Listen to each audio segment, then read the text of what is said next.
Hoje nós vamos conversar sobre a Equatorial, onde ela fez um investimento e, ao mesmo tempo, ela fez um desinvestimento. Quais as projeções que podemos esperar para Equatorial? E também vamos dar uma analisada da estratégia de investimentos que essa empresa vem levando ano após ano e como essas projeções podem ser benéficas para o futuro de Equatorial. Mas antes, pessoal, já se inscrevam no canal que é muito importante, tá? Se inscrevam e ativem o sininho. Vamos lá para o vídeo. Muito bem, pessoal. Então, a Equatorial, ela conseguiu 700 milhões com ativos de transmissão e recicla o seu capital. A venda da Intesa, pessoal, saiu por aproximadamente 714 milhões, já considerando a dívida líquida de 318 milhões. O comprador foi um fundo canadense que explicou o racional de transação como parte de sua estratégia de descarbonização. A Intesa foi comprada pela Equatorial em 2016 e ela opera linhas de transmissão que chegam, pessoal, a 695 quilômetros de extensão, que ficam localizadas no estado de Goiás e de Tocantins. E essa linha de transmissão trazia para a Equatorial um valor de aproximadamente de 190 milhões. Porém, pessoal, a concessão já estava em fase final de redução do RAP, ou seja, esses 190 milhões iriam cair pela metade nos próximos ciclos regulatórios. Nesse caso, a Equatorial preferiu fazer uma modificação na sua carteira, preferiu repassar para utilizar esse dinheiro em outros investimentos. Mesmo a transação sendo pequena comparado ao tamanho da Equatorial, galera, esse valor pode trazer um retorno robusto. Esse valor vai ser pago em duas parcelas de 319 milhões para a Equatorial e o restante vai ser pago pela estratégia Earnout, que é basicamente metas que são levadas em consideração para a empresa pagar a porcentagem estabelecida em contrato, tá? O retorno da venda foi extremamente atrativo para a Equatorial, galera. Nas contas do Citi, a transação ela implica uma TIR real de 7,5% para o comprador em um múltiplo de EV/EBITDA de 7,5 vezes. Para vocês terem uma comparação, a própria Equatorial negocia uma TIR de mais de 11% na bolsa e há um múltiplo EV/EBITDA de mais de 9%. Daqui a pouco nós vamos conversar sobre esses múltiplos, tá? Tiveram até alguns analistas, pessoal, que consideraram essa venda muito atrativa caso fosse levar para outras partes do portfólio de Equatorial, tá? Isso quer dizer que foi uma venda muito interessante para a Equatorial, o retorno foi muito vantajoso. Um outro ponto interessante é que a Intesa, ela foi o primeiro ativo operacional que a Equatorial comprou quando estava entrando no segmento de transmissão, e um ponto principal que esse ativo trazia para a Equatorial é porque eles utilizavam o ativo como um benefício fiscal, e isso reduzia os impostos. Porém, conforme os ativos foram ficando prontos, ele deixou de ter esse uso e virou apenas um ativo operacional, com um retorno menor que o próprio portfólio de Equatorial. Ou seja, Equatorial preferiu trocar de mão quanto a esse ativo, ou seja, investir em outro lugar que rentabilize mais do que esse ativo poderia estar rentabilizando. A Intesa ela era pequena dentro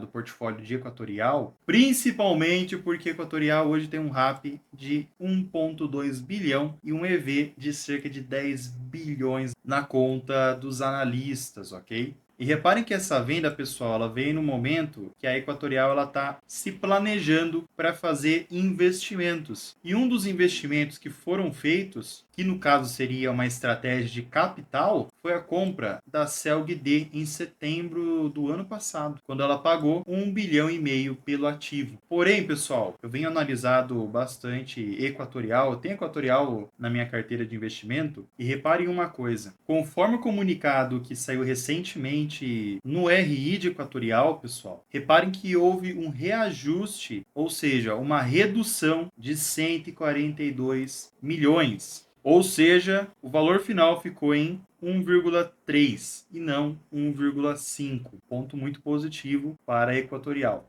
Na época, chegou até a ser comentado sobre uma necessidade de fazer um follow-on, ou seja, uma captação no mercado financeiro para bancar essa compra. Porém, ao fazer esse investimento de forma mais barata, a Equatorial decidiu não fazer o follow-on e sim buscar outras formas de levantar os recursos. E saiu até como benéfica para a Equatorial, principalmente por conta dessa redução que nós conseguimos verificar, que eu acabei de mostrar para vocês. Comentando um pouco sobre a venda de hoje, pessoal, reparem que essa movimentação da venda foi já uma estratégia elaborada junto com o Banco Itaú em março, onde Itaú fez um aporte de 2 bilhões em troca de 20% da Equatorial Distribuidora, e até por conta disso não foi pago dividendos recentemente. Até porque a Equatorial não costuma pagar dividendos tão relevantes, tá, pessoal? A Equatorial ela foca principalmente no crescimento da empresa e já nós vamos ver esse ponto. E até para confirmar essa fala minha com relação ao foco deles em crescer a empresa e não tanto dividendos, vejam a fala de alguns analistas sobre como a estratégia foi muito inteligente, tanto para a empresa como para os acionistas. Quem fez todas as tratativas foi o BTG. Esses dados nós conseguimos localizar, pessoal, diretamente aqui no RI da empresa, tá? Diretamente nesse comunicado ao mercado. Se analisarmos agora a Equatorial, reparem que ela está com valor de R$ 33,04. É um valor elevado, mas é uma empresa muito estável. Se analisarmos os anos de 2022 e 2023, reparem que a Equatorial teve uma queda nos seus lucros. Porém, pessoal, um dos motivos principais foi por conta da alavancagem financeira que ela tem feito para os seus investimentos, tá? Reparem que o lucro líquido da empresa caiu bem comparando 2022 com 2021, porém 2023 vem trazendo já um retorno muito interessante. Lembrando que o terceiro e quarto trimestre de 2023 ainda não soltaram os seus resultados, tá?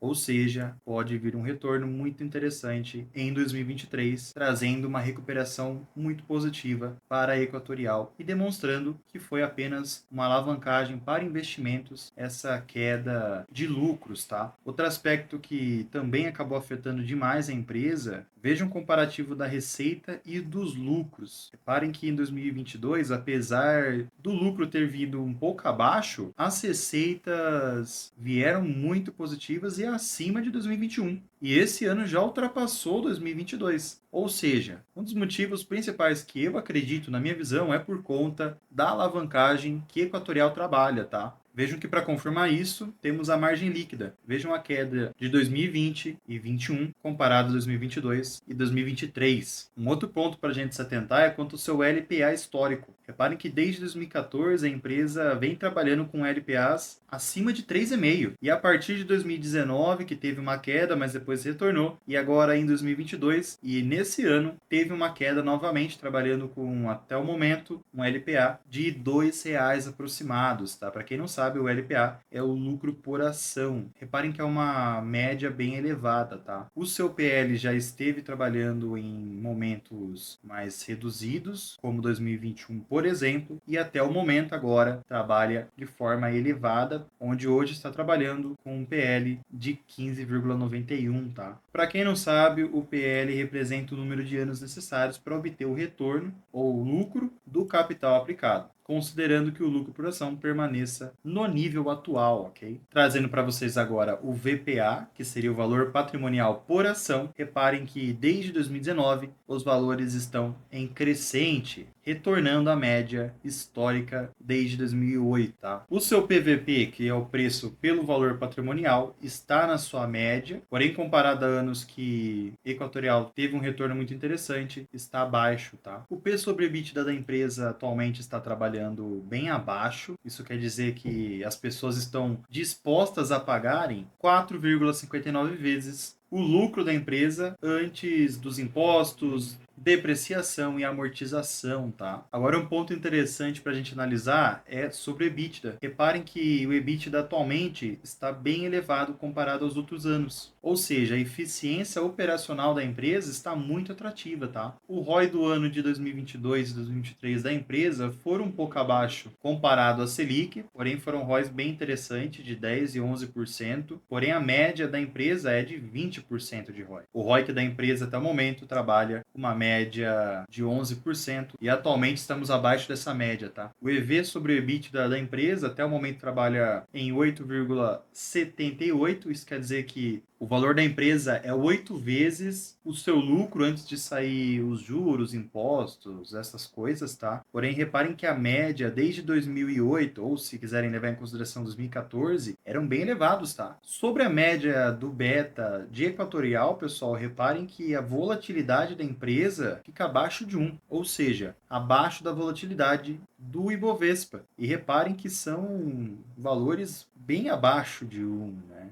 Levando em consideração 2016, chegou a bater meio ponto. Atualmente, estamos em 0,78, uma margem bem interessante, tá? Sobre os dividendos da empresa, a empresa não costuma pagar muitos dividendos, tá? Igual eu comentei com vocês, o foco principal é trabalhar na rentabilidade da empresa, tá? Vejam que o dividend yield da empresa segue com 3%, 2,4%, atualmente 1%. A empresa costuma pagar dividendos bem abaixos comparados a outras empresas do setor de elétrico. E esses investimentos podemos verificar na alavancagem das dívidas de Equatorial. Reparem que a empresa trabalha de forma alavancada. Se a gente verificar o patrimônio versus a dívida líquida, reparem que em 2022 e 2023 tivemos uma elevação por conta dos investimentos. Vejam como cresceu o patrimônio e a dívida. Até para confirmar isso, reparem que o fluxo de caixa da empresa e também o fluxo de caixa total trabalham em muitas vezes de forma negativa por conta desses investimentos. Reparem que ano passado foi até um exemplo disso. Só que até o momento estamos vendo que a empresa está retornando e ficando positiva, tá? Um outro ponto para confirmar isso é se verificarmos a análise de imobilizados.